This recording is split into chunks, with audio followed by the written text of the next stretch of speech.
Okay, let's jump right into this explainer. Today, we're going to trace one of the most literally dramatic historical narratives of the modern world. We're going to look at how the beautiful, completely utopian dream of European citizens morphed into the messy, highly complicated reality of nation-states and ultimately a global disaster. If you have ever wondered how the map of Europe got its current borders or why the 20th century kicked off with such unprecedented, devastating conflict, the answers lie right here in the 19th century. We are structuring this explainer like a 5-act play. We will start with the utopian democratic dream, move right into the revolution of liberals, witness the forging of the German nation, the making of unified Italy, and wrap up with how nationalism turns to imperialism. Act 1. The utopian democratic dream. And you know, this story doesn't actually start with dates or wars or politicians. It starts with an artist's vision.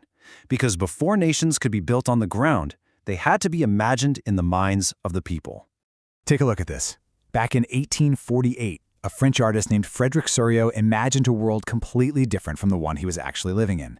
In this incredible print, he is visualizing his dream of democratic and social republics. You've got men and women of all ages, from all social classes, just marching together in this endless, unified train. They are paying homage to the Statue of Liberty, who is holding the torch of enlightenment and the rights of man. But check out the foreground. Right down there in the dirt, you can actually see the shattered, literal, broken pieces of absolutist institutions, crowns and crests of monarchs just smashed on the ground. It was a total utopian vision, obviously, but it absolutely set the standard for what European citizens actually desired.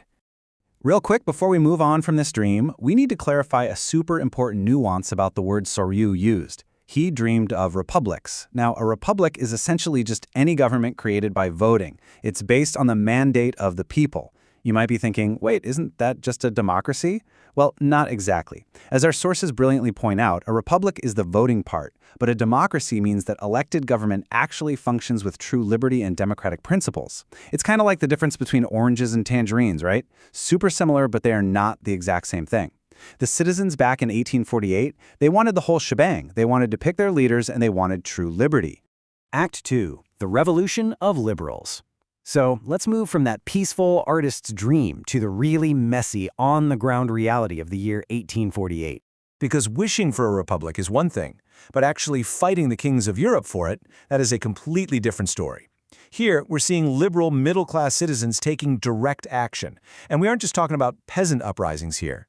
In 1848, you had educated professionals, businessmen, and prosperous artisans literally building barricades in the streets.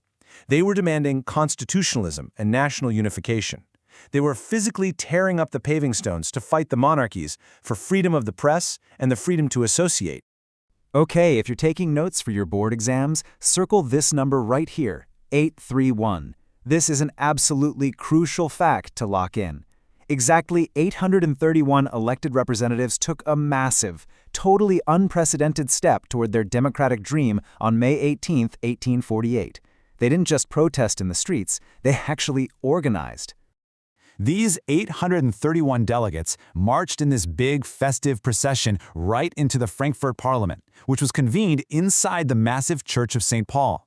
Their goal was huge. They were going to draft a constitution for a German nation, one that would be headed by a monarchy, but, and this is key, subject to a parliament. But unfortunately, the dream was completely crushed. King Friedrich Wilhelm IV of Prussia just flat out rejected it. He literally brought in the military to force the assembly to disband. So, the harsh reality? Peaceful parliaments simply didn't have the hard power to topple entrenched kings. Which brings us to Act 3, forging the German nation. If peaceful voting and middle-class parliaments couldn't build a nation, well, we're about to see what actually did. The liberal initiative was officially taken over by the conservative military establishment. Look at this map. Geographically, the unification of Germany did not end up being some grassroots democratic movement. It was a completely top-down machination orchestrated by Prussia. See how central Prussia is here? Kaiser William I, along with his brilliantly ruthless chief minister, Otto von Bismarck, totally bypassed those 831 delegates of Frankfurt. Instead, they relied entirely on the might of the Prussian army and bureaucracy. Again, board exam alert. You absolutely need to lock Bismarck's philosophy into your brain, blood and iron. He didn't care about town hall meetings or citizen votes. Instead, he orchestrated 3 highly strategic wars over 7 years. He systematically defeated Austria, Denmark, and France, and with each victory, he pulled more German states under Prussian control. The climax of this whole relentless campaign, it happened on a bitterly cold January morning in 1871, right in the Hall of Mirrors at Versailles.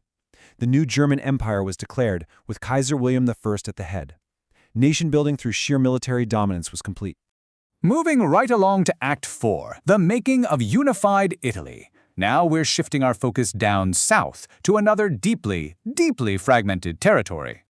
The story of Italian unification has a totally different flavor. It's full of secret societies, sneaky diplomatic maneuvers, and these incredibly romantic military dashes. By the mid-19th century, the Italian peninsula was an absolute patchwork. It was fractured into 7 completely different states. And get this, out of all 7, only one of them, Sardinia-Piedmont, was actually ruled by an Italian princely house.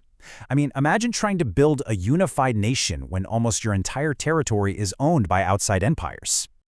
To really grasp this staggering political puzzle, and yes, this is another excellent detail for those board exams, look at how the power was actually split.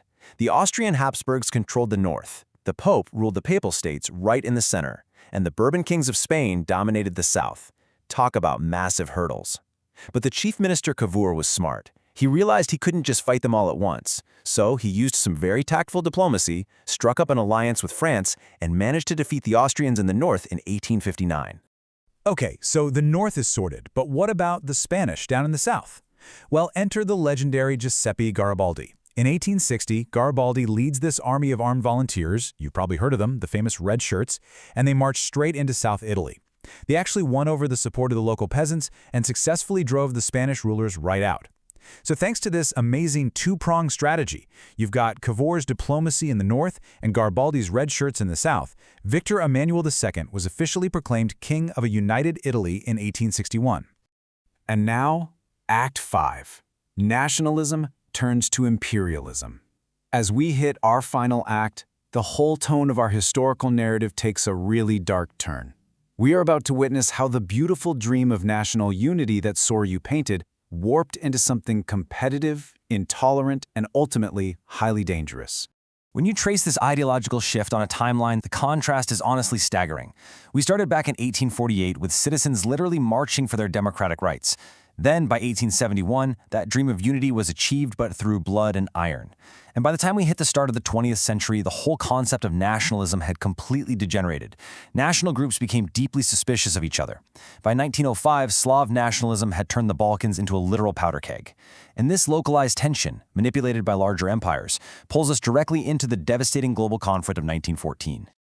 The tragedy of this entire era really boils down to one undeniable truth. Nationalism, aligned with imperialism, led Europe to disaster in 1914. The major European powers, we're talking Russia, Germany, England, Austro-Hungary, they completely stopped caring about the democratic dreams of their citizens. Instead, they just manipulated the nationalist aspirations of smaller regions like the Balkans solely to expand their own trade, grab more colonies, and build up their naval might. When nationalism just becomes an excuse for empire building, the end result is total war. So I want to leave you with this tragic irony to think about.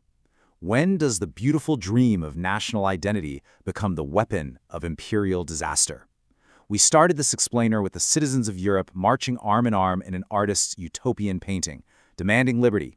But that exact same desire for national identity was hijacked by powerful states, turned into a tool for militarism, and ultimately forged the imperial tensions that tore the world apart.